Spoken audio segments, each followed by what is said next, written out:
Hi friend लोक मैंने देखिए भावुं कि आपने कौन गोटे होती तो किसी आम गाँव को दहीबरा वाला भाई आसते तो दहीबरा खावाई एम सब पूरा रेडी होकर सका सका दहीबरा खाइबार जो मजा किसी निरा तो दहीबरा वाला भाई को कहीदेलु आम 6 जन थिलु तो रेडी करने प्रथम मोर मोर मो बोर आ जेजेमा थे से 3 जन रेडी करदे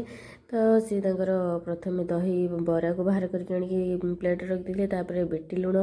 आ जीरा गुंड लंका गुंड मिक्स करदे तापर आलू आ मटर जो घुगुनीटा तापर देदेले ताकू दे सारी जो पियाज काटी रखिले चुन चुन कर काकुड़ी आ धनिया पत्र ताकू तापर टिके देदेले तापर जो सेव थिला तापर टिके गार्निशिंग करदेले ताकू कर सारिया पर जो रखिले टमाटो सॉस पकईदेले आ गोटे स्पेशल लंका सॉस रखिछन तो ताकू पकई सारिया पर आमर रेडी होगला दहीबरा तो मुझे गोटे प्लेट धरनेली आम बो दहीबरा खाई सारा पर जब दही पानी न पीबे से दहीबरा खाइबार कि मजा कहल रही जय जगन्नाथ।